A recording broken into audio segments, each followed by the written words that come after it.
This week, we're looking at avenues for action. And the Seeds of Change conference is hosted by the Jubilee Center. So the Jubilee Center is a research and think tank based in Cambridge, which believes that the Bible provides us with a dynamic vision for human and environmental flourishing that's based on right relationships. We are committed to research and articulating this vision in key social, economic, and political areas of public life. So this week, we're looking specifically at institutional reform and human flourishing in the post-COVID-19 landscapes. As we know, those new landscapes call for courageous action and bold vision. We really believe that the church can and must demonstrate biblically inspired responses that seek intergenerational understanding and cooperation across diverse viewpoints. On Monday of this week, we looked at debt and finance from both a macroeconomic and a household level. On Tuesday, we explored the social purpose of business alongside 4 innovative business leaders. And today, we'll be looking at food systems and environmental disconnection. So a little bit more about today's conversation. The COVID-19 lockdowns have led many, many people to a greater awareness and appreciation of nature and also the environment around us. And this is also situated within a broader global conversation around restoring our relationship with the environment, which is one of the key issues of our time. The recent disruption of food supply chains is also causing us to question our present food system in terms of food security and environmental sustainability and ethics. So at the other end of some supply chains are low-income countries who are reliant on agricultural and commodity exports. Here, the pandemic has exposed a similar set of vulnerabilities, with both farmers and consumers at risk. So this session, which I'm really pleased to moderate, will explore how 2 community agricultural projects are seeking to raise awareness of the connections between food systems and the environment, and who are also seeking to reduce the alienation between people and the land, which both produces their food and contributes to their mental health and well-being. Fantastic. So my name is Mercedes Williams. I'm the Training and Events Manager here at the Jubilee Center, and I have a particular interest in this subject. I think it's one of the key issues of our time. I've studied both land and food systems, as well as communications and human relations. And increasingly, I'm convinced that the humble table around which we gather to eat is actually one of the most powerful vehicles for social change in an increasingly divided society. But it's also worth mentioning that the table is also a place of conflict, as each ingredient in the food that we share represents a complex web of relationships between ecosystems, people, businesses, politics, economics. And while food brings us together and binds us together, it can also tear us apart, as when those complex relationships that make up our food system, whether that's locally or globally, or a combination of both, when they're not founded on right relationship and justice, it's just a disaster. So I'm really, really pleased to have 3 incredible speakers here with me today to help unpack this topic. And I'd like to introduce them now. And so they'll come on the screen when I do. So Godwin Mairi is the director of the Chelita community organization in the northern part of Malawi. And Godwin, if you are able to turn on your video and your mic, then yeah, wonderful. Good to have you here, Godwin. So Godwin has worked extensively with his community in Chelita to fight hunger, to restore degraded environments, to implement better farming methods, and to work towards increased accessibility of social services and safe water for his community. He's currently working to bring the first ever secondary school in the history of his community, which is now under construction. The past 5 years, over 1,600 individuals have been empowered to be self-reliant in their food through the community, the Chelita community organization. So it's a huge privilege to have you here with us today, Mairi, joining us remotely from Malawi. We're really thrilled to hear from you shortly. The next speaker I'll introduce is Matt Williams, who is a founding member of both the Chelita community-based organization in Malawi, where he worked alongside Mairi, as well as the Jubilee Farm in Northern Ireland. He is also a theologian and a researcher at the Jubilee Center, so he's here with us today wearing 3 of those hats. He's passionate about holistic, integrated living and applied theology, hence the diversity of his involvement. So Matt lived for 5 years in Malawi, teaching biblical studies, and whilst being Welsh, was raised in Northern Ireland, which gives him a deep first-hand knowledge of some of the social, political, and economic landscapes in both places. So following from, and maybe making sense of some of these experiences as well, Matt completed a PhD in biblical studies at Durham University, exploring a socio-economic gospel of life in the book of John that restores spiritual and material love as being inherently connected and indivisible. And finally, we have with us Will Simonson, who will open the session for us with the big picture, talk of food security. So a little bit about Will. Will is the head of research at the UK-based Organic Research Centre, whose work supports farming approaches following the organic principles of health, fairness, ecology, and care. Based in Cambridge, Will previously worked at the United Nations Environment Programme World Conservation Monitoring Centre. That's a long sentence, Will. Goodness. On ecosystem-based approaches to climate change mitigation and adaptation, and as well as the University of Cambridge Global Food Security Initiative. He was also the International Science Director for AROSA, Christians in Conservation, between 2001 and 2009, and has a PhD in forest ecology and conservation. So we are really, really, I think, well equipped to begin a conversation today around some big topics, bringing together the 3 of you with such diverse experiences. And I'd first like to pass it over to you, Will, to give us kind of a big picture overview of the topic at hand. Thank you. Thank you very much, Mercedes, and it's lovely to be part of this event. I'm really pleased to be here. And I hope to do justice to providing this kind of big picture overview on food systems and environmental disconnection. I'm going to share my screen so that I can illustrate my talk with some slides. So I'm hoping this will be coming up in front of you now. Let me just minimize it. Okay, good. So food systems and environmental disconnection. I want to start just by showing this model of food systems. This is from John Ingram at Oxford University, and it's a kind of, for me at least, over the last years, it's been quite a helpful way of thinking about food systems and what we mean by them. So we can think of food systems in terms of 4 sets of activities, each with a number of different features. So there's producing food, which is about natural resources and inputs and markets. There's processing and packaging food, which involves raw materials, standards, and storage requirements. Distributing and retailing food, transport, marketing, advertising all come into that. And finally, consuming food, which is about acquisition and preparation and customs. And these food system activities lead to food security outcomes, which is not just about food availability, is there enough food to go around, but also whether that food is accessible to people. For example, can they afford to buy it? And it's about food utilization, its nutritional value, social value, and indeed safety. And then there are the social and environmental factors which affect and in turn are affected by these different aspects of the food system activities and food security outcomes.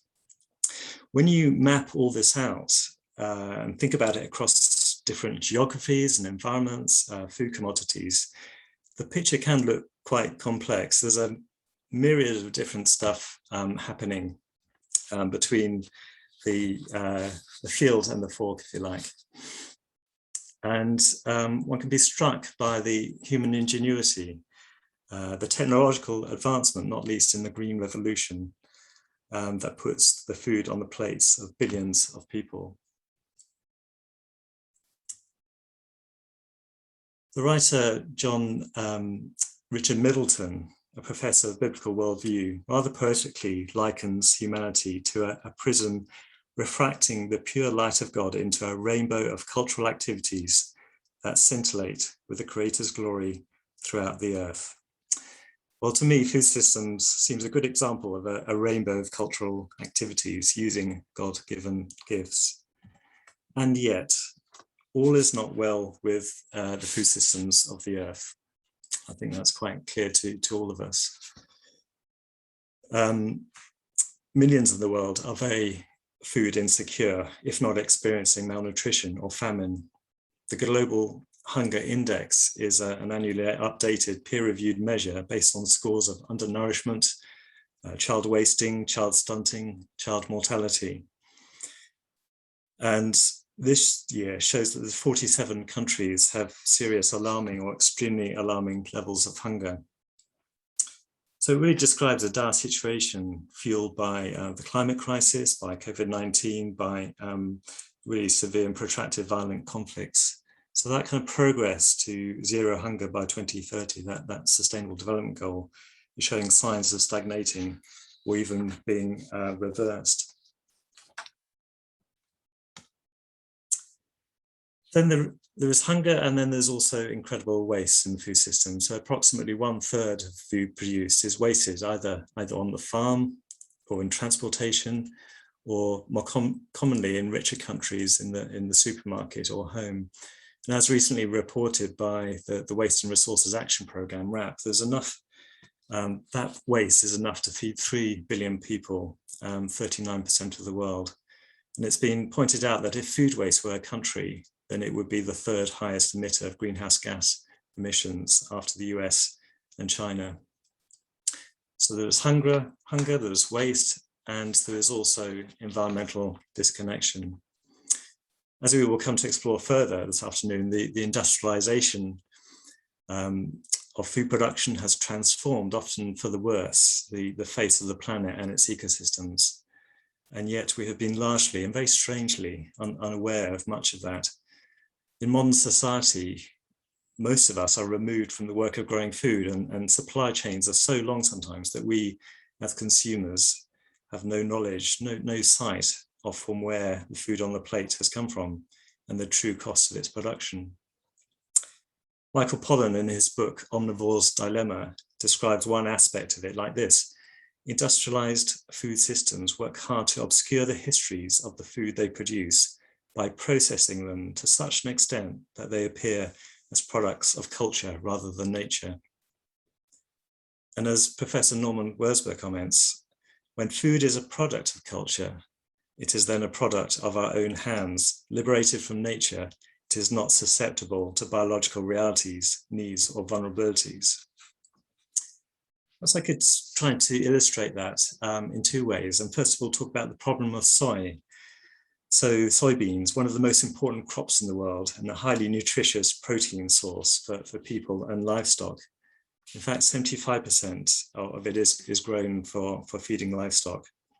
And an average European apparently eats about 60 kilograms of soy per year. I'm sure without realizing it, because it's embedded in meat products and cheese, milk, and eggs that we consume. And to satisfy that demand, huge swathes of land around the world have been given over to its production. An area 11 times the size of Greater London is needed to satisfy the UK's annual demand alone. But how many of us are conscious of this connection between our eating and environments and people on the other side of the world? And historically, and continuing today, this has been a major driver of deforestation in places like South America. And as well as being a huge environmental cost, there is the human cost related to that too. And for example, in Eastern Paraguay, where 95% of the land is given over to such production, indigenous people have been displaced from the land by powerful and unregulated agribusinesses, losing their livelihoods and pushing communities into poverty and food insecurity. So the problem of soy, and also the problem of soil, because environmental disconnection might be on the other side of the world, but it might also be right under our feet. So when we take the case of soil, it's sometimes called black gold, because healthy soil is fundamental to sustainable food production. In organic farming, health is one of our 4 core principles, as Mercedes mentioned, understanding how soil health is one and indivisible with the health of the plants and animals that it supports, and indeed with people as well. And soil, when it's healthy, it's an amazing ecosystem of animal and plant life, of cycles of minerals and nutrients, energy, water, carbon. There can be millions of microorganisms in a teaspoon of it, whether the bacteria and fungi feeding off the what the plant roots are secreting. There's the nematodes, there's the invertebrates. And you could describe it as a food system in microcosm, with thousands of processes of food production, processing, distribution, and consumption all taking place. And yet much of that flourishing, productive, life-giving soil is being lost due to unsustainable intensification of food production that the last decades have seen, whether over-tilling, whether compaction by heavy machinery, whether pouring on chemical fertilizers and herbicides and pesticides. That rich soil life and the topsoils themselves have been disappearing at an alarming rate. And across the world, according to the UN Food and Agriculture Organization, a third of soils are moderately to highly degraded. And of course, we're seeing transformation of the whole kind of biota, the living planet, the living earth, if you like. Above ground habitats and species that the habitat support have undergone rapid transformation, driven largely by the human population explosion that you can sort of see in this dramatic graph. But this was really brought home to me by the following set of figures. 10,000 years ago, when the human population was comparatively tiny, if you were to weigh all the land vertebrates on Earth, 99% of that weight would have been wild animals and 1% would have been people. But today, wild animals make up just 1% of land animals, with livestock representing 2/3 and people 1/3. The loss of the forests of South America or anywhere else represents a loss of all the land animals for which they are home. But as we have understood, coming to understand more and more, it changes our climate and growing of food and the ways of life for many people. Again, in the continent of South America, the extensive forests have acted as a so-called biotic pump through propagating humid air from the ocean to the interior of the continent by evapotranspiration and generating rainfall. And that system is breaking down, threatening the survival of the rainforests and the people and the biodiversity that depend on them. The climate is changing everywhere.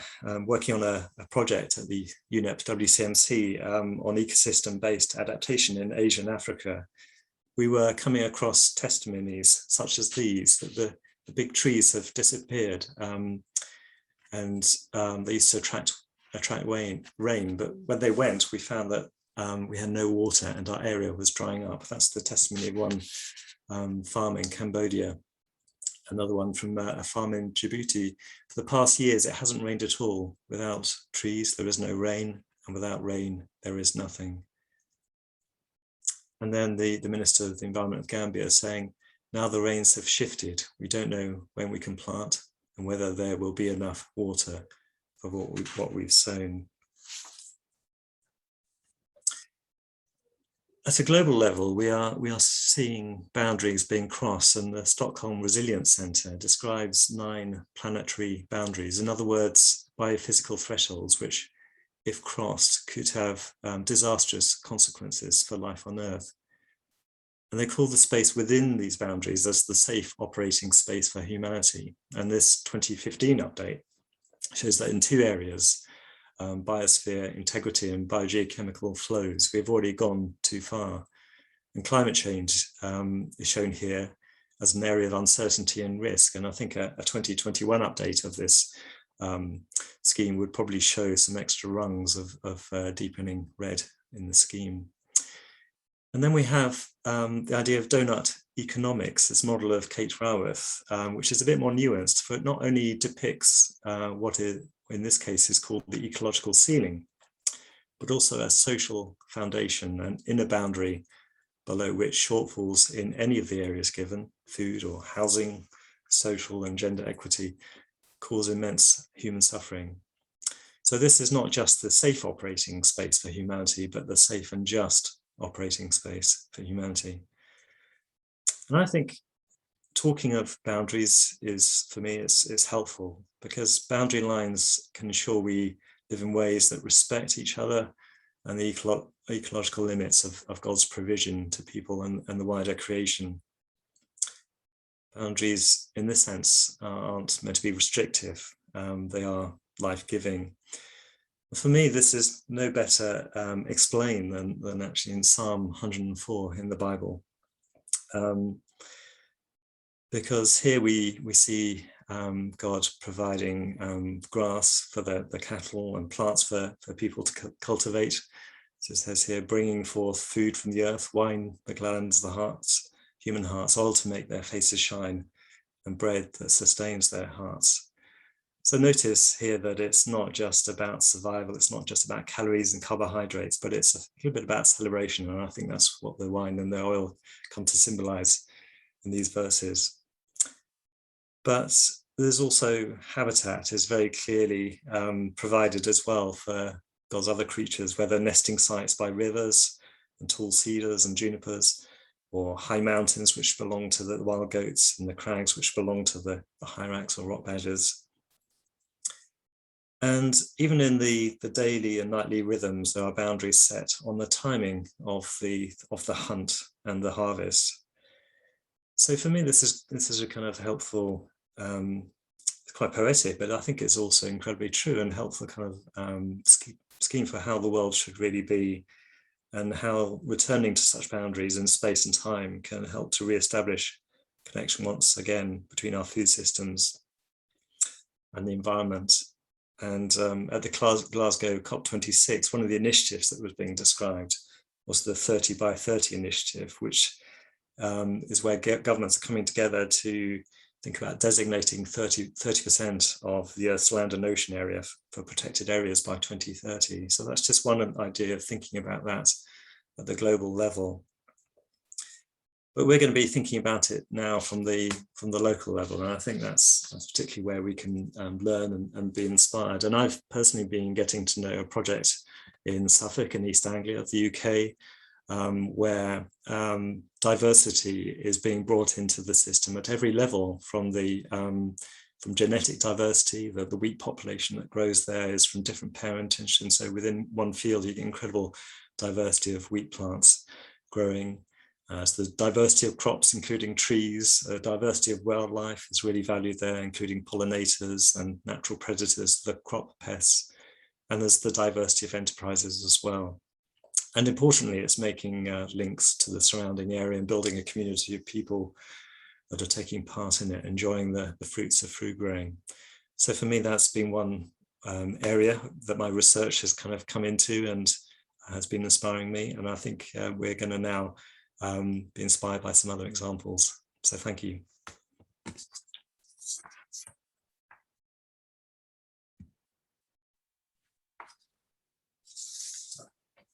Great. Will, thank you. Thank you so much for giving us what I know is just a tiny slice of a much bigger picture around food and food systems and environmental disconnection. But I think you've given a really helpful overview to start us off. And if you wouldn't mind, would you put the link for that that project in Suffolk that you're talking about just in the chat, so people can see of course, yeah, a little bit more about that. And yes, Victor, these sessions are going to be available. They'll be posted in a Seeds of Change YouTube playlist kind of towards the end of this week. So yeah. And as Will mentioned, we are going to next look at two community-based organizations who are tackling some of these issues around food security and environmental disconnection at a local level. And I'd like to first introduce Godwin Mayuri, who's I introduced at the beginning, joining us from Malawi, and he will be interviewed by Matt Williams, as they've been working together on a project in Malawi for a number of years. So if I can bring you guys back to the spotlight.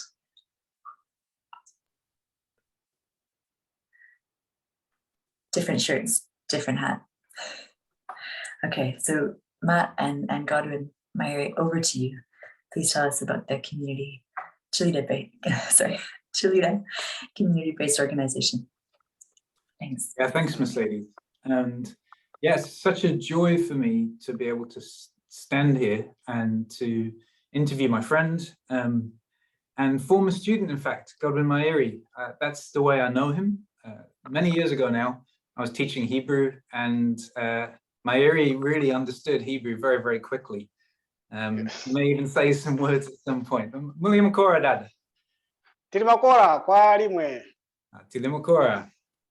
So now that in Tumbuka, once you get the greeting done, then you can really start to talk. So let's start to talk, because it was 2016 that you came to me with this idea that you had for a project in your community. But the story for this project starts a long time before that. I think it starts from your experiences growing up. Could you tell us how you came to do the project and where did it start for you?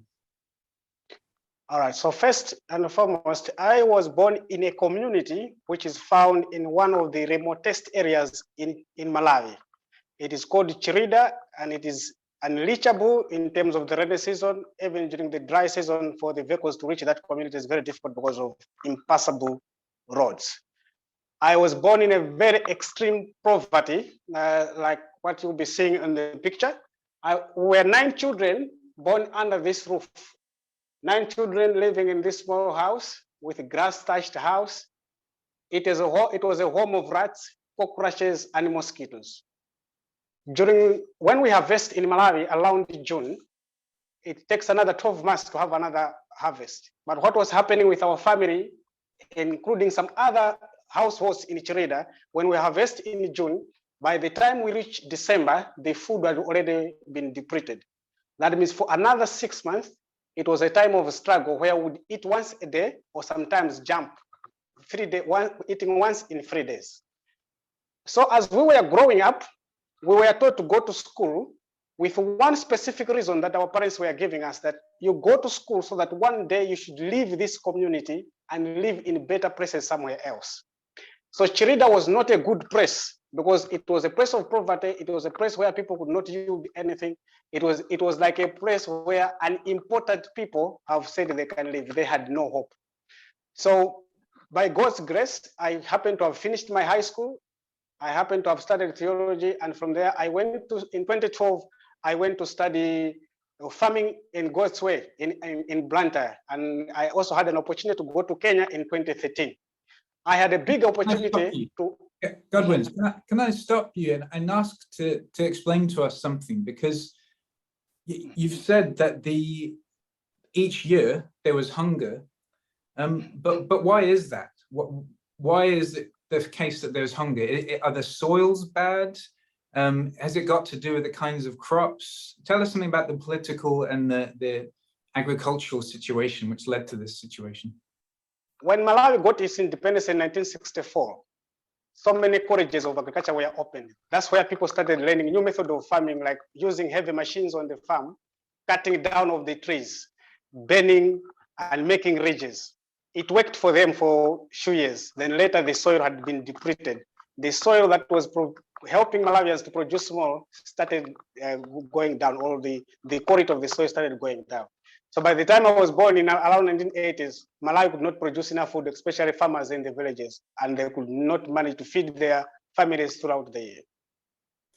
Yeah, thanks. That clarifies then. So when you went to do this education in farming, foundations for farming, tell us what the difference was, because you were learning a system which wasn't being used in Malawi at that time. Yeah, so we were introduced to a system whereby we were told that even though Malawi, most farmers were failing to produce their own crops in their own farm, but they would see that some things that nature was producing, or the thing that God was making them to grow, they were able to grow. So we started learning from nature. Maybe it is the system, so we have to change the system. So we condemned the tilling of the land. We were just making planting stations. We were not encouraging people to burn their crop residues or burning the forest. They should cover the ground so that the ground could come back to normal. So that's the method we started teaching the farmers. Like I said, I had the opportunity to work for organizations. Like what my father's dream was, that one day when you find an opportunity, you can go and live in a better environment. But I made the decision to say, if everybody is running away from this community, because this community is a bad environment, but we should look also in the places which we feel are good. That means some other people took a step to change their own places. So I made the decision to go and stay in my home community, teach this method of farming, so that we could produce enough food for my own people in the community that the people thought would never do anything.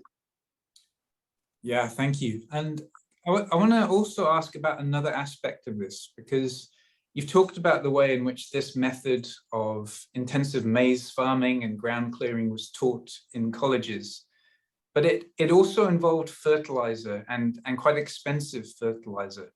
Could you tell us something about that, Yoayani Pachogodad? All right, so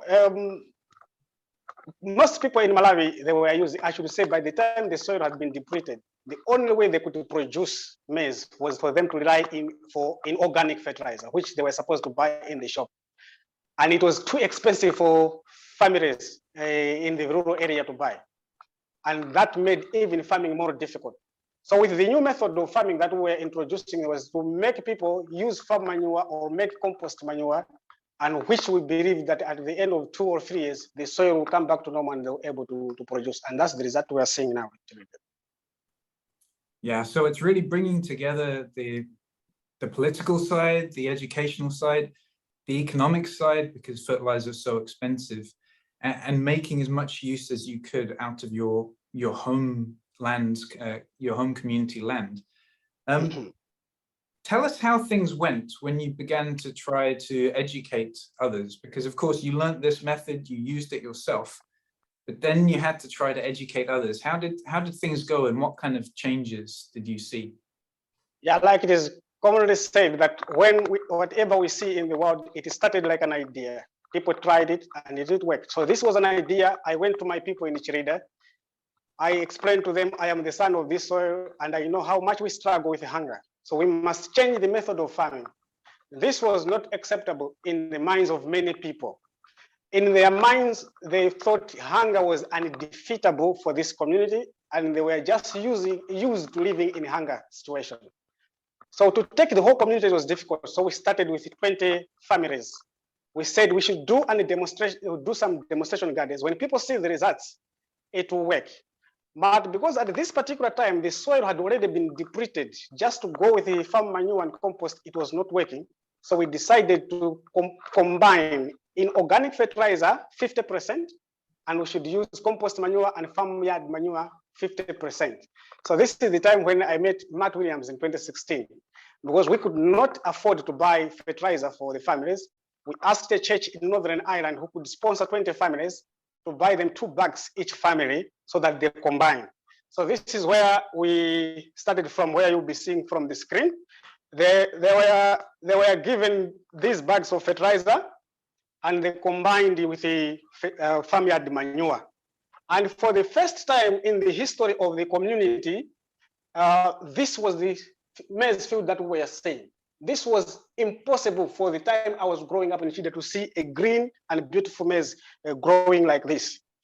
And like I said, we started with only 20 families, and these people, they set up an example that made even people more willing to say, oh, when will the rainy seasons end, so that we should start a new growing season so that they could also do. You can see a happy farmer standing up there on his farm. When the harvest came, all the 20 families, they harvested more than what their houses could accommodate. So what they could do was to keep the maize outside and process outside. This was historical, something that has never happened before in the community of Chelita. And each year since 2016, we have been increasing in number. From 20, we went to 40 families, and went to 60 families, went to 80 families.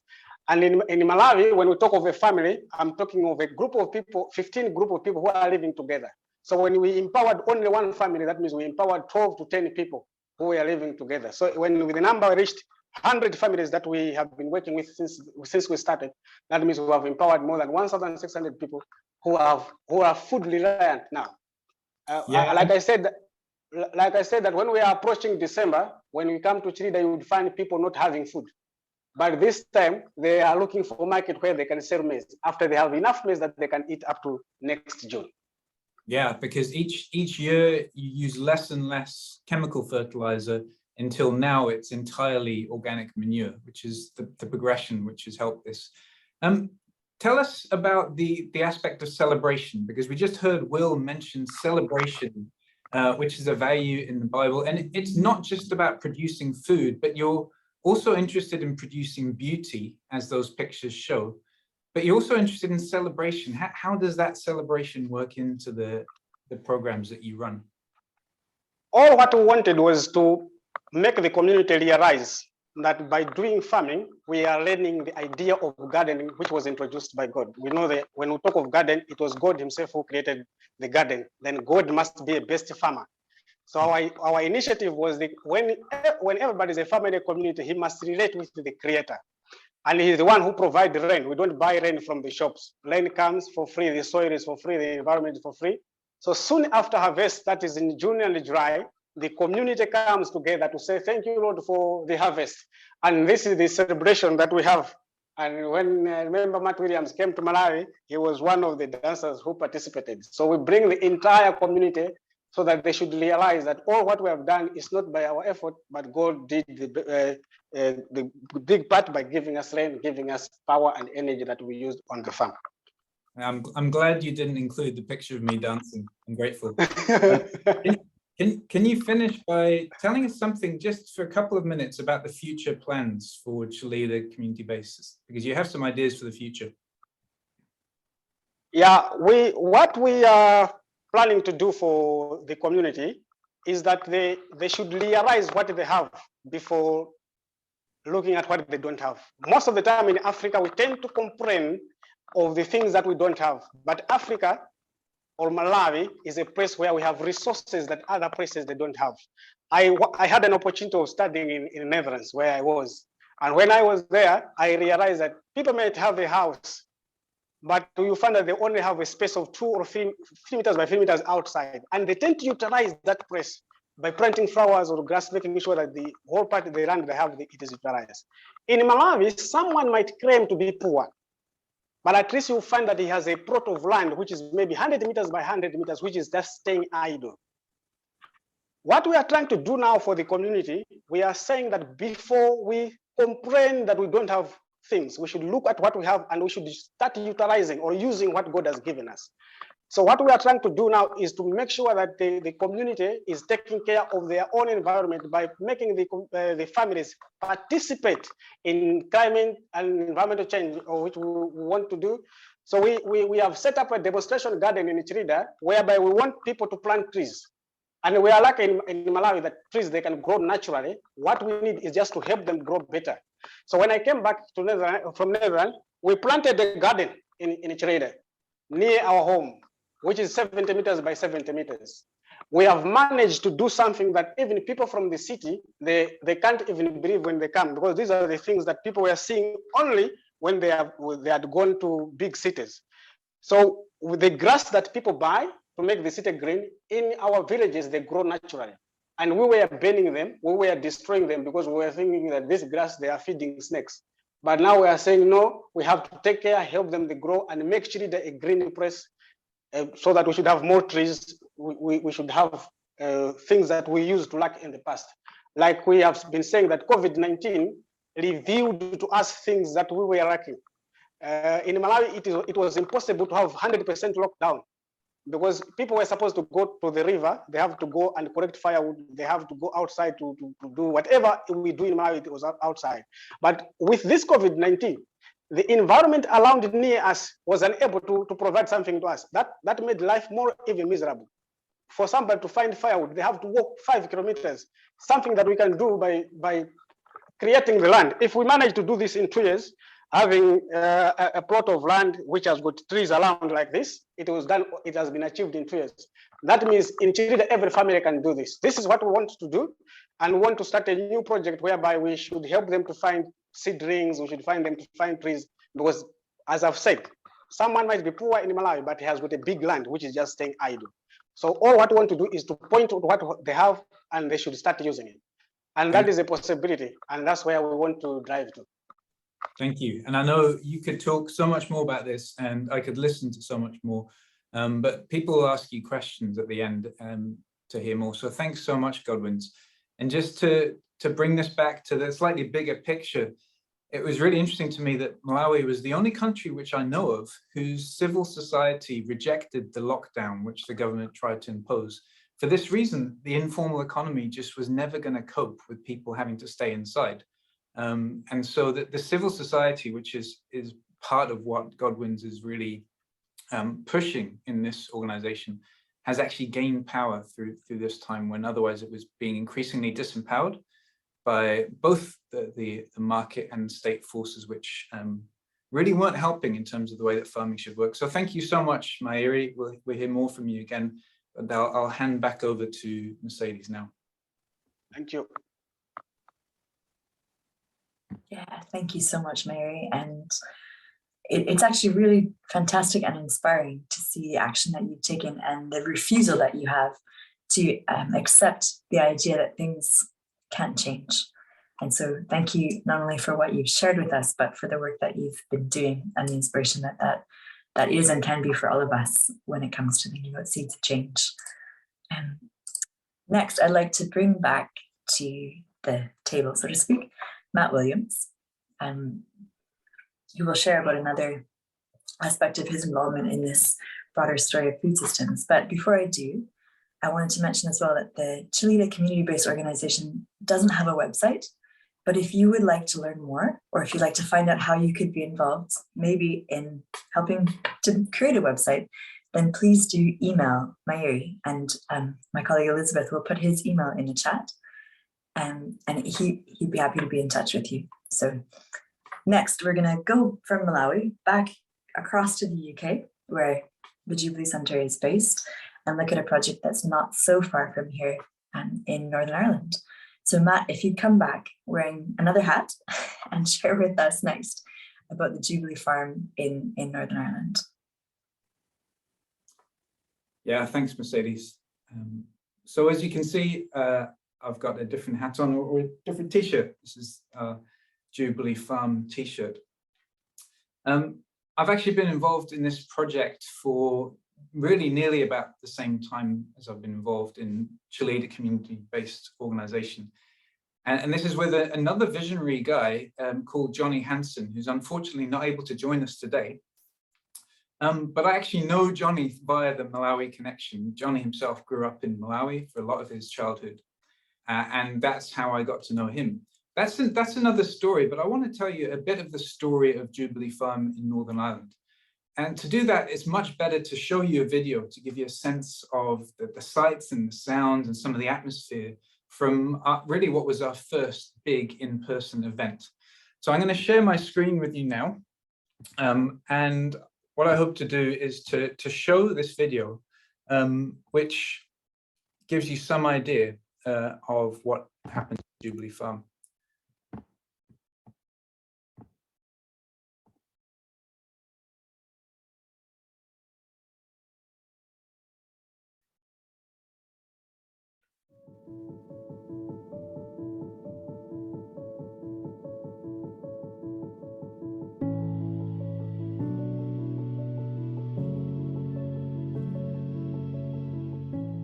BioBlitz Festival of Science and Nature 2019 marks the official opening of Jubilee Farm, which is Northern Ireland's first community-owned farm.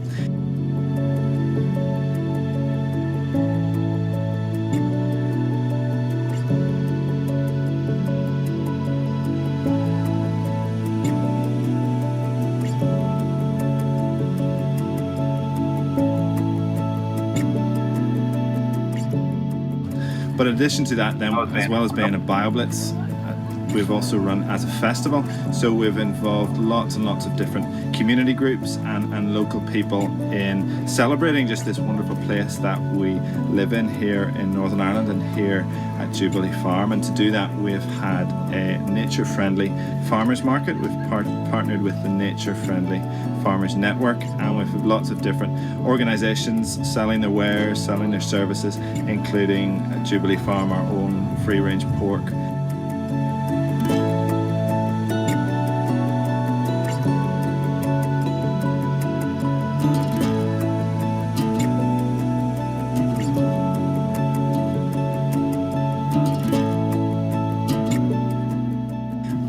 an opportunity just to celebrate the diversity of life in this place, this 13.5-acre farm. And to do that, we've invited a whole range of scientific and conservation organisations who've come together and lent us their expertise.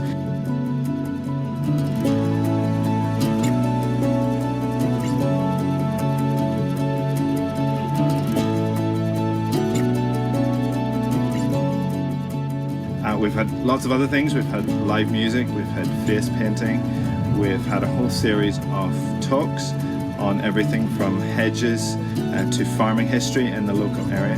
And then as well as that, we've had walks around the farm exploring the different aspects of the biodiversity and the natural world here at Jubilee Farm.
And it's great just to see people coming together and celebrating life in this wonderful place, having good food, having a good time, seeing science and scientists in action and at work, and together stewarding and looking after our farm, Northern Ireland's first community-owned farm, but also thinking beyond that to stewarding and conserving this wonderful province that we call home, and this wonderful planet that is our one and only home.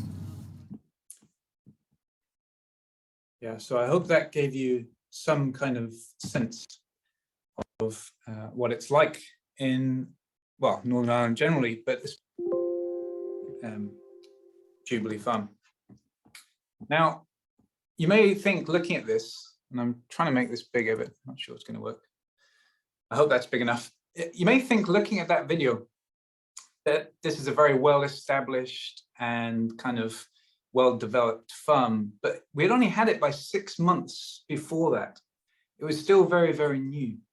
And in fact, the whole project was very much a slow burn for a long time. It didn't look anything like that. And we're talking about seeds of change.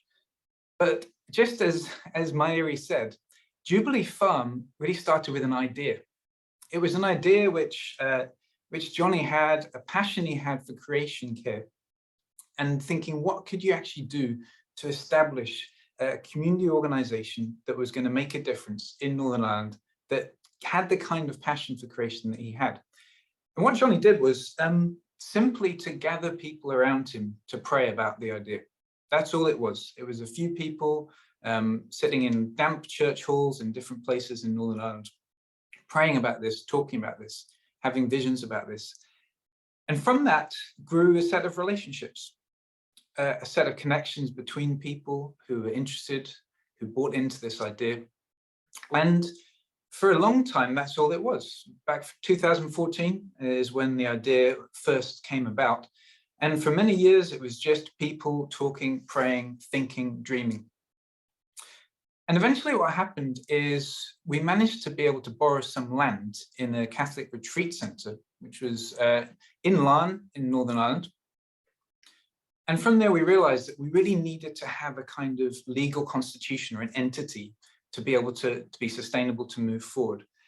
And I want to emphasize this part of things because Jubilee Farm is not a charity.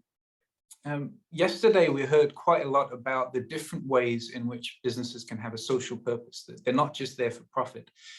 Well, on the other side of that is that social organizations, and in our case, technically it's a community benefit society, are there for the benefit of society, wider social good, but they need to be sustainable. We can't simply rely on charity. We can't just expect people to fork up every time we need something. And so part of the whole way in which Jubilee Farm works is to be sustainable, and actually in a commercial way as well. Of course, that takes some time. But from establishing ourselves as a legal entity, we then actually went towards buying a community farm. And over £300,000 was raised by well over 100 people to buy this 13.5-acre site, which you've been seeing in that video. So very beginning of 2019, a lot of us became the proud owners of a farm, because that's what we are. So what do we actually do? What's Jubilee Farm about? Well, really 3 big things: growing food, growing community, and growing conservation. And the sort of more technical words for these 3 things are growing food would be community supported agriculture.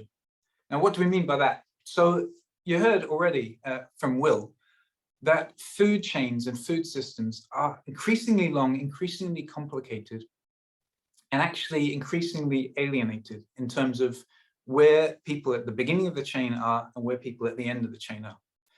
One of the things we do in community supported agriculture is have a direct link between the people who are eating the food and people producing the food, to the extent that you can actually volunteer and you can go along, you can help feed the pigs, you can help to water the plants and to help sow the seeds and help weed the ground where the crops are growing. And you're actually involved in producing the food as part of the community. And the way you buy it is going direct to the farm. I'm not saying that there's no space for retailers, there's no space for distribution, but the point is to have community directly engaged in food systems is really, really key. And I'll speak a bit more about why that is a bit later. So that's the first thing. It's out of order there. That's the first thing. First C, community supported agriculture. The second thing is care farming. Now, care farming it can take a number of forms, but the basic idea is that you're using the farm activity and context in order to benefit people emotionally, psychologically, spiritually. And we've actually been working with asylum seekers, and many of whom have gone through pretty traumatic experiences. They're coming into Northern Ireland as outsiders, they're not integrated in society. And care farming is a way to come along, begin to develop skills, begin to develop relationships with people locally, and to begin to experience some level of healing for what they've gone through, integration into Northern Irish society, and even to develop skills that will actually help them get employment further down the line. So you can do that kind of work with, for instance, addicts or former prisoners, all different contexts in which you can do care farming work. So that's the second thing. The third thing is conservation engagement and education. And you saw the BioBlitz, that the BioBlitz is this activity where you try to count every single species of everything across the farm over a 24-hour period. And that's all part of a drive to understand what we're talking about when we do conservation and to communicate it to other people. We frequently have, we did have groups of school children coming to Jubilee Farm, and obviously that's paused a little bit during the pandemic, but things are picking up now. And so the idea is that these things which can sometimes fight against each other, agriculture and environment, come together with these 3 types of activities for all the different benefits that you see above. So just to conclude on this, Jubilee Farm is really no more and no less than a network of relationships. It works by making sure people actually know the land and that they're connected to it. And so the alienation, which is so much a characteristic of people's experience now, it is lessened, is ameliorated. And food systems are not abstract to you if you've spent some time actually trying to weed tomatoes or actually try to deal with some of the problems that come with pigs. And those problems are numerous, let me tell you. Of course, Jubilee Farm is nobody's sole food supply, but it plays a real crucial role in the local food system. And what it also does is it inspires people through actually understanding what it involves to produce food. as well as spawning other projects. And as we look into the future of Jubilee Farm, one of the things we'll be developing is this training angle, this way of spawning projects that come from it and inspiring people to do similar things on other land elsewhere. There's a whole lot, especially of church land, which is just waiting to be used for this kind of thing. It also brings people not only into relationship with environment and non-human creation, but other humans. And you saw the variety and the range of people in that context. And in Northern Ireland, obviously, that has particular importance to be able to work across boundaries. But the social significance of this is not actually the very ultimate purpose. And you may have noticed people singing and praying, and that actually starts to point towards what the ultimate goal is of Jubilee Farm. But I will say a bit more about that later. For now, I think I'll pass back to Mercedes.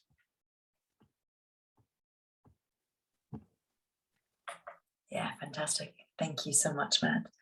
I've actually had the opportunity to visit the Jubilee Farm, and not only is it a dynamic community organization, but it's an absolutely beautiful part of the world and well worth visiting and learning more about. And so the Jubilee Farm does have a website where you can find plenty of news, social media links, and also ways to be involved in, one way or another. There's also opportunity to become a shareholder or join ultimately in the ownership of the farm, because this is at its roots a community-based organization. So there will be a link in the chat at some point, if it's not gone there previously, where you can learn more about the Jubilee Farm. But now, we've talked about this big picture overview of food systems with Will. We've had a conversation with Mayuri and with Matt looking at one practical example in the Chelita community-based organization. And now we've seen this Jubilee Farm in Northern Ireland. And so how do these things hold together? And ultimately, why does it matter? Why does food and relationship with food and food systems, why does that matter even theologically? So I'd like to ask Matt if you can come back now wearing a third hat and give us just a brief kind of theological overview of land, food, and communities. Yeah, thank you. Not quite seamless kind of transformation into a Cambridge think tank like person, but we don't have a uniform, so this is as good as I could do. Yeah, so just in 5 minutes to try to talk about how some of these things belong together from a theological point of view. Obviously, I'll be doing very little more than really giving a sketch, but I want to think about what can actually pull these things together into some kind of coherence. Because we've been hearing about food, about hunger, about alienation, about political and economic structures that work less well than they need to sustain us. Been hearing about worship, about community building. And this is really all about the holistic nature of people as physical, as social, and as spiritual beings, whose relationships to one another are actually what dictate their well-being. Now, this is about interconnectedness, a broad interconnectedness of people to each other, to the environment, ultimately to God. But interconnectedness is a bit of an abstract idea. I'm not sure how inspiring it really is. And it doesn't quite get to the heart of what brings these things together. I want to suggest to you another idea that I think really helps us see what's going on here, which is home, the idea of home. Something Mayuri said was that in his village, the aim was to be able to leave the village. If you succeed in Chelita, what you do is you leave, you go elsewhere. That's what it meant. But for him, actually staying at home and returning home and developing home was actually what inspired him to do this holistic kind of work. The same for Johnny. You heard him say at the end there, as many Northern Irish people do, they refer to Northern Ireland as home, even if they haven't lived there in years and years. But he also referred to the planet as our one and only home. And I think this idea of home actually helps us see what we're about in a different way. This was an expression that Pope Francis used in his Laudato Si encyclical. He talked about the planet as our common home. When you see it that way, it changes it from being an abstract set of interconnections and relationships and scientific processes to being actually where we live, where we belong, where we have wholeness, and where we have unity. And you may think home is not a particularly theological concept. It's not a word that you might find very easily in parts of the Bible that talk about what Christianity is really about. But in some ways it really is. I want to read this verse to you in Colossians, 2 verses 19 and 20. It says this: "For God was pleased to have all his fullness dwell in him," that's Jesus, "and through Jesus to reconcile to himself all things, whether things on earth or things in heaven, by making peace through his blood shed on the cross." Pleased to have all his fullness dwell in him. God made his home in Jesus and in amongst us. And as well as that, we then make our home in Christ. That's what it means for all things to be reconciled in him. Our home becomes in him. And it happened decisively on the cross. That's the message. And it will be consummated. It will be finished. It will all be wrapped up in new creation. But what about today's existence? Because this is the challenge when we're talking about land, food, and communities. We're talking about things happening now, not just something which is future, and not just something which is spiritual. And actually what you get in the Torah, in the Old Testament, and it's a part of the Bible, which has actually become neglected by a lot of Christians. What you actually get is this social political vision that holds all these things together in a kind of productive tension, things which usually sort of clash against each other. You get this social political vision which brings them together, where each household has land, not just for itself, but for generations. And that sense of home and household is extended across the whole nation, this idea of a homeland, a home nation. And by loving and cultivating it, what happens to their land? Well, it produces food, of course.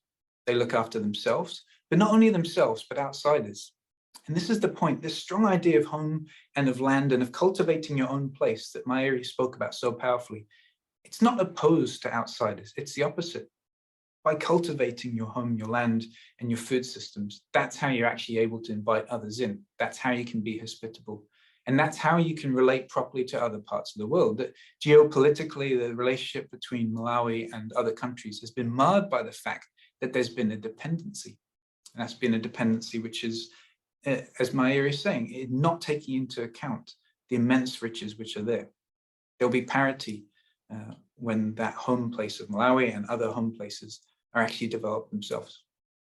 So this is something that's actually emphasized in the Old Testament, and I could speak all day about it, and I won't. But to say how these kind of insights from this pattern we have from Israel, this paradigm for an integrated whole nation, how can that actually apply to the situation we're in today? I actually think at the moment that the power of the market especially, but also the state, have all but crushed the power of civil society, as far as many people are concerned. And I think what you have in Torah is this vision for the power of local community and civil society, and for being able to take responsibility and care for and love your own place, your own home, for the good of everyone, in a very holistic way. And of course, what went wrong in Israel was that they slipped from what held this together, what was at the center of this, which was the God who rescued them and brought them into this home. And this is the whole point of the verse in Colossians that we come back to as I close, that all of these things are actually held together in Christ. It's in him all these things are reconciled. Not just some future thing happening out there in the spiritual imaginations of Christians, but here and now, as we actually get involved in some of these projects that we're talking about today. Thanks, Mercedes. I'll hand back to you. Fantastic. Thank you, Matt, for bringing that kind of theological overview of these topics. And something I like to think about is the fact that God is in the process through Christ of redeeming all things.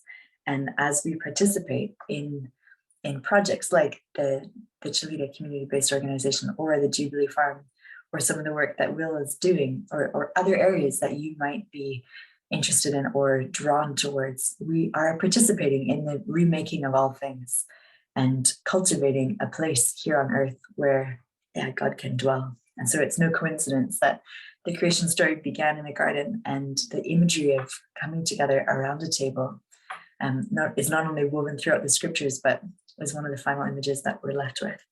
And so Yeah, this is some deep stuff. But I'd like to now pass it back to Will, just for a 5-minute response from your perspective, drawing us back, kind of tying together from the agricultural perspective, food systems perspective, some of the things that we've discussed today. And once Will has done that, we're actually going to open things up for some discussion, some questions and answer. And so I just want to reiterate, we may not have time to ask all of the questions that are in your minds, but please do put your questions in the Q&A function where I can flag those to our panelists. So Will, I'd like to invite you back now to speak.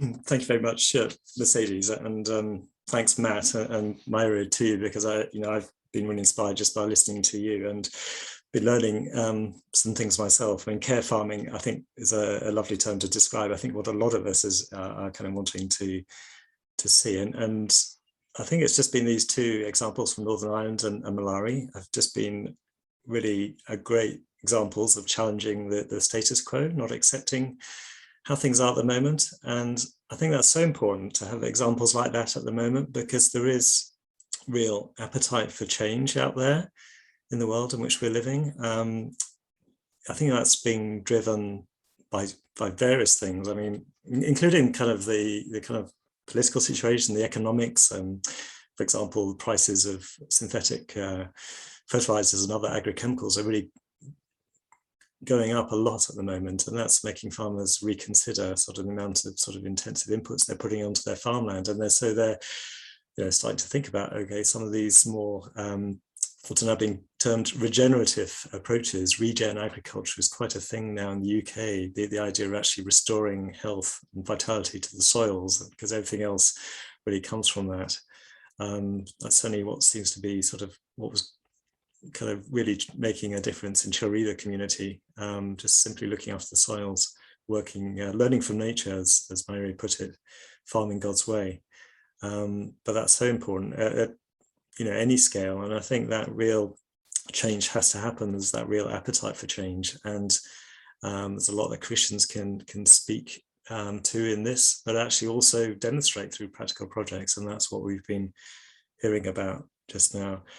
I think it's a lot about that kind of reconnection, as Matt was talking about, reconnecting people to food production again. And that's so important because it's, helps to encourage sustainable behaviors. You actually think twice about what foods you're eating, and what your choices you make in the supermarket.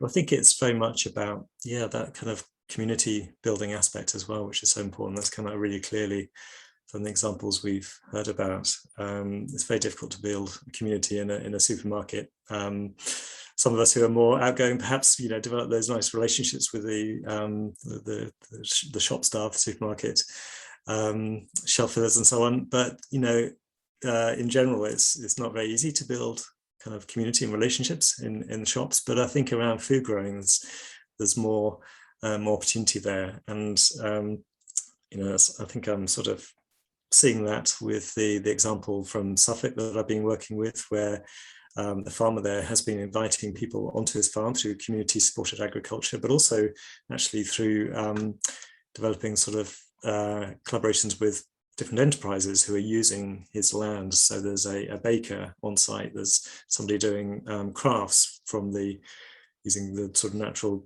wood products from the farm, and there's beekeepers, and all this sort of thing. So it's kind of what he calls enterprise stacking, to use that term, but it's kind of, I think, more about that, kind of building a local community of people involved in food production and celebrating that and enjoying it in different ways. So bringing it back to that bigger picture and food systems, that's kind of quite challenging. But I think for me, we learn about the importance of loving our neighbor, and the example that Jesus gave, the Good Samaritan, the person in need on the street that we meet on the road, that person that we kind of bump into. And of course, these are people in our local community that we must love and love practically. But I think in this kind of globalized world where we become aware of some of the struggles and the suffering in different parts of the world, we can't remain unaware of that, ignorant of that. And to the extent that we are connected to people in Africa, to South America through the food chains, I think we should be asking ourselves, what does it mean to love our neighbours in this kind of global community, if you like? Obviously, that's not an immediate helping hand, perhaps, but perhaps it's a sort of indirect thing, partly through, you know, again, the decisions that we make as citizens, as consumers, about the things that we buy, the ways in which we can perhaps campaign or to advocate, lobby, try and make a difference in the world to the extent that we can. So yeah, I think I'll leave it there, because I'm aware that we want to have time for interaction with everybody on this session this afternoon. So thanks once again from me for what's been really stimulating so far. Yeah, thank you, Will. Thank you so much for being with us and for the perspective that you have been able to bring in the work that you have done and are doing at the moment. So I'd like to invite Will back up, Matt back up, and Mayuri back up, and we will have about 15-20 minutes for some question, answer, discussion, where we can unpack some of these things together a little bit more. So I see that there are a few questions in the Q&A function already. If you have others, please do put them in. But let's start with this question, because at the end of the day, there's a tension between the big picture, even theological vision of food, and the practical on-the-ground need for people in all countries to eat. And so Colin has asked this question: can we feed Britain properly using organic regenerative methods without major artificial inputs and with real security, not lots of imports as now? And so perhaps that's a question best directed to you, Will. And I don't know that there's a clear yes or no answer, but could you briefly speak to that? And then Matt and Mayuri, if you want to add into that from your perspectives as well, that'd be great. Yeah, thanks, Mercedes, and thanks, Colin. That's, that is a really relevant question, because there's no doubt, it's undeniable that there is the sort of so-called yield gap that, when you're farming more intensively, you tend to get the better yields of your crops. And that's often a criticism leveled at organic farming, that it can't feed the world, it can't secure, you can't get food security just by farming organically.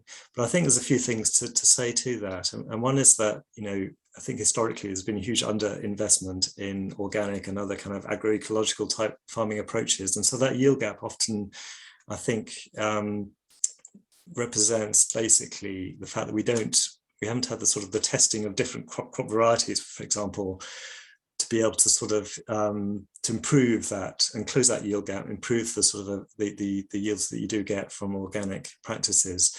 And I think that yield gap is likely to get even smaller because of climate change, because of the depletion of soils, because of all the problems that we're seeing in the wider countryside, and certainly sort of food production levels have kind of been increasing over time. They've largely plateaued. We're seeing some of, starting to decline in some areas because of these problems to do with the soil, depletion and degradation, that sort of thing.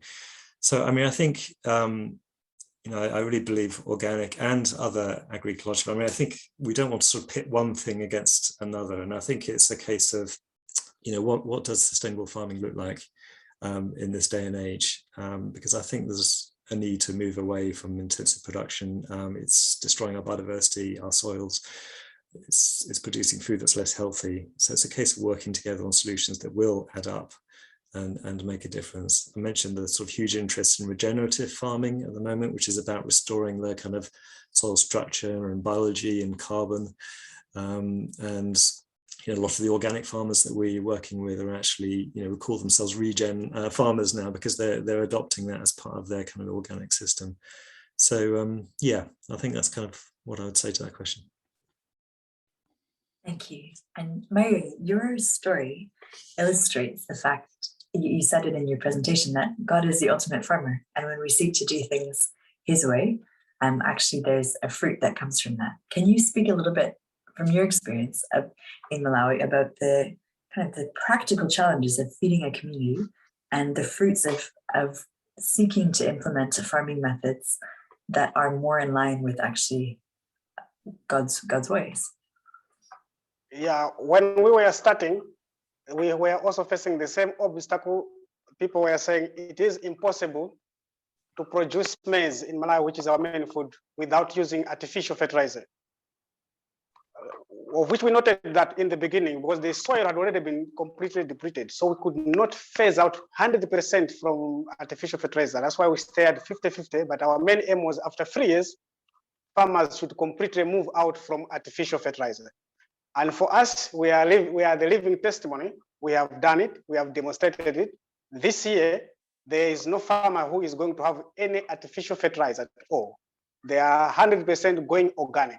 Last year, there were farmers, they did some demonstration. They had one garden nearby with fertilizer and another garden without fertilizer. And we found out that the garden that they didn't use fertilizer, even the maturity of the maize was faster than the one which we're using artificial. It means by this time, we can testify that the soil had gained its strength. It can make the farmer produce more without artificial fertilizer. So it's possible as long as we invest. We give back to the soil with farmyard manure, not burning the forest and the rest. The environment will give us back the produce. Fantastic. And ultimately, as you say, it's an experiment, it's a test, and it's a risk. But what you've seen is that it brings about tremendous reward to that risk, and an incredible story in Chelita. And so we've got some questions about, for those of us who are not necessarily positioned to begin farming or being involved in this kind of a project or working in this field, are there any ways in which you see we could get involved locally? Seeds of change from where we're standing right now, whether that's investing or buying or participating in alternative food systems without necessarily starting a farm. So I'll open that up for whoever wants to tackle that question, particularly looking at urban food systems.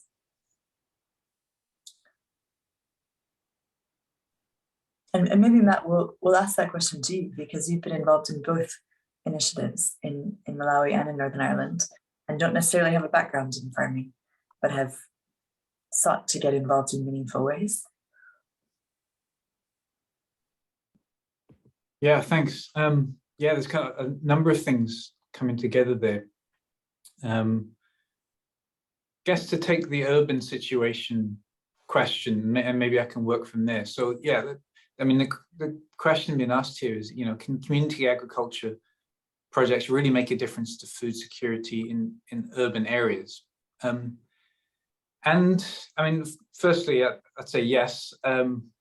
It's good to remember, which of course everyone will know, but you can forget that urban areas rely on agriculture 100%, just as everywhere else does for their food. That there's no food anywhere that doesn't ultimately depend on agriculture somewhere. And so urban areas are equally as reliant on agriculture as anywhere else. But then the challenge comes, and I guess maybe this is where the question's going. The challenge comes, how can you get involved constructively in a kind of community agriculture project if you're living in a city?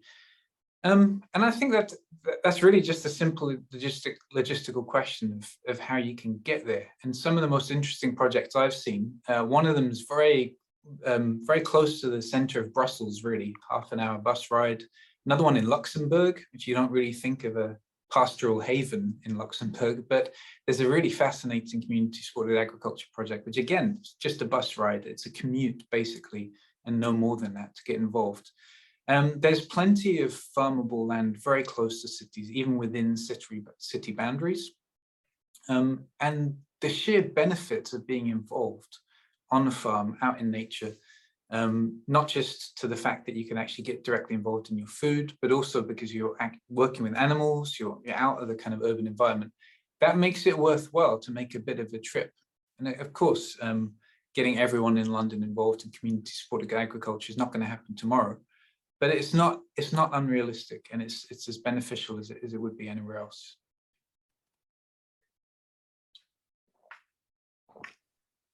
It's true, and there are ways of getting involved, even just by ordering a veg box, a local veg box that's supporting a local food system financially, but also connecting you in a different way to your food. And so I think at a really practical level, kind of doing a bit of research as to what's happening in your area and maybe investing in an organic vegetable box could be a first step. So Will's just posted something about a community farm initiative in or around Cambridge. Yeah, that's right. This is just one example. I don't have a personal involvement in it, but a friend of mine has, and it's maybe something that somebody who's on this call living in Cambridge might want to follow up. Yeah, fantastic. Actually, I think just a little bit of research is a good place to start as well, because there's so much movement in this area, and that's just, as Will said, there's a real appetite for change. And so getting on board with things that are already happening might lead to our own initiatives down the road. But I want to highlight a question from Cheryl Lynn about the transition from subsistence production to production for market. How do you protect community connections and open up income streams that help develop and grow the community? So particularly Mayuri, if you could speak to this, because I think your work has been absolutely interdependently connected with community relationships. I'd love to hear from you on that. Yeah, for us in Malawi, what the most wonderful experience that I've had is when we were starting this project, we were targeting that families should only have enough food. That's what the subsistence farming was all about. But what we realized at the end was people were harvesting more than they could eat. So what we did was to teach them that first they have to calculate how many bags they will eat throughout the year and what they could sell. So like in the community in Chelita, what we do is what they feel they will sell. Maybe the family will say we have 20 bags of maize, which is an access. What we have done so far is to make those families collect the bags together. Sometimes we may have over 500 bags from the community, from the families that they have said this is an access. And for us, it's very easy to go to the city and search for the market. Either we go to boarding schools, we go to the universities that they need maize, and in that way we are able to sell on a larger scale.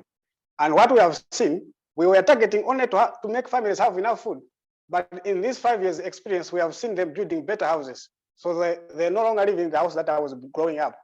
They have built from the farming that we have done. So we can see that when we have empowered people to have food, even they are thinking, I think now they are able to think, because I think hungry people, they don't think way.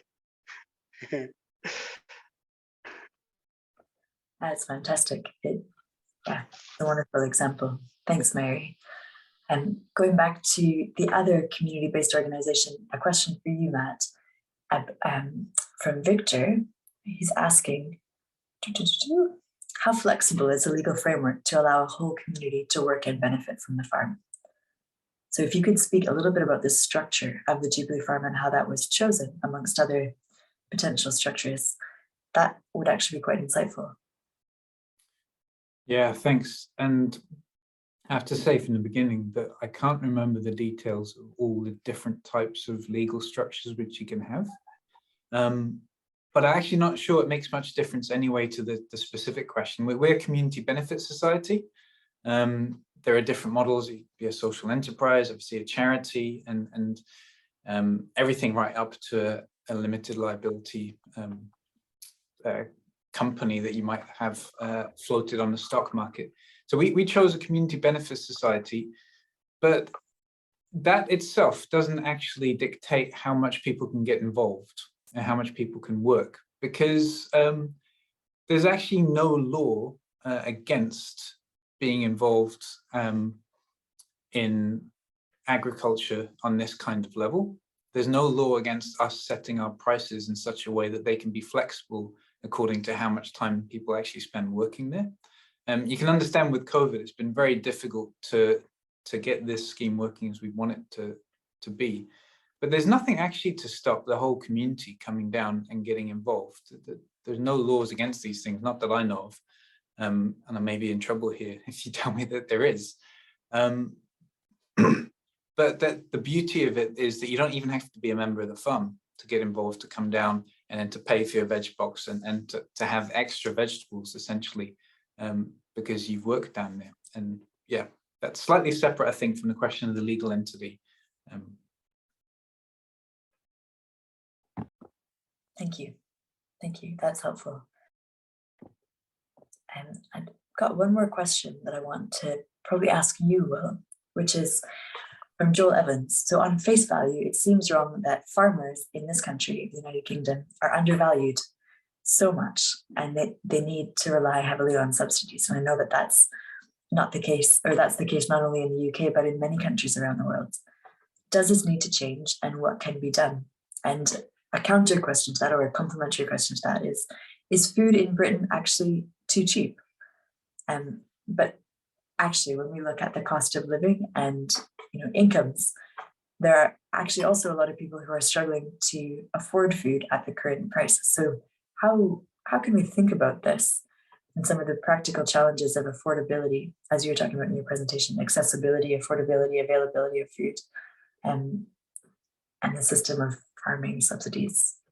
Yeah, well, that's a really interesting and not an easy question to answer, but it's absolutely the right time to be thinking about this, post-Brexit, with the kind of, so we're leaving the kind of regulations around from the Common Agricultural Policy, the European subsidy regime for farmers. That's going to be phased out between now and 2027. And there's a new scheme that's being designed. In fact, one of my research projects is actually looking at that design of how farmers should be kind of paid by the government. And the direction that is going is that it's not so much paying for the food production, but it's actually paying for the kind of environmental benefits of how they manage the land. So there's obviously been quite a bit of that already through agri-environment kind of funding schemes, but basically replacing what's currently called the basic payment scheme, farmers are going to be, through a new mechanism called environmental land management, they're going to be able to choose various kind of options for better stewardship of their grasslands and their arable lands and their hedgerows, their farm woodlands, and they're going to be able to select options that will enhance those benefits. And actually, well, to use the jargon of the government, it's about delivering public goods, but we can think about that as sort of improving the wildlife value, bringing back soil health, improving the quality of the watercourses, the streams that run through your farm, all of that, which is really important. And that's, I think, what the government want to be spending, is desiring to spend money on, rather than propping up kind of farming systems that are continuing to sort of damage the environment. So on the face of it, that's quite a positive direction, and but there's a long way to go to really make that kind of accessible and flexible enough for farmers. Kind of recognise there's a whole range of different kind of conditions, environments, soil types, etc. that farmers work in. It's not that easy to design a scheme that fits all, but that's kind of the direction that's going. And I think that's, yeah, generally a good thing. In a way, food is too cheap, but and I think that's being part of the problem. That's kind of driving increased efficiency in food production, but cutting the corners and damaging the environment through that. I don't think in the couple of minutes we've got left, I'm going to try to answer that, how you get through that, but that's certainly a really important issue. It's a shame that we didn't have days or even weeks to tackle some of these questions, because as we've seen in this session, food and food systems, land and ecosystem relationships are not only incredibly complex, but something that it's experienced differently in different parts of the world, but ultimately something that's absolutely integral to our lives and really, really worth considering, researching, exploring, and getting involved. And so I want to encourage us all to take the name of Seeds of Change quite literally, and perhaps one practical way of participating in the food system is by planting a seed. I remember the first time I started growing tomatoes in my bedroom window, I was absolutely captivated by the miracle of life when that first little seedling came up, and committed to the process of those tomatoes growing through to the end, and suddenly gained a whole new appreciation for the salads that I took for granted. And so, even just to get a small little pot of dirt and soil, put it in your windowsill and grow a seed, and begin to intention ourselves to be connected to this big picture issue in ways large and small. And so I want to thank our three speakers today so much, not only for being here with us, for the time you've taken to prepare, but for the work that you're doing. It's inspiring and it's really needed. And so thank you, Mayuri, for joining us all the way from Malawi today, and for the example that you set of taking action and investing yourself in the well-being of your community. It's fantastic. And we're so enriched by having you with us. And thank you to Will for the work that you are doing and have done, will be doing, and the research that is ongoing. We'd love to continue hearing about that. Thanks for being with us here today. And thank you to Matt for the 3 different hats that you wore today and the preparation that you've done. And so finally, I want to thank everyone in our audience for your questions, for your comments, for your interest in the subject, and to invite you to the rest of this week's Seeds of Change, and to take it forward in your own lives, whether large or small. Planting a seed looks foolish, but it changes the world. So thank you for being here with us today. I'm going to end it there. And look out for an email which will contain some of the links that have been in the chat, which will come to your inbox tomorrow. The recording of the session will also be made available and sent out to you kind of towards the end of this week. So thank you and have a good evening.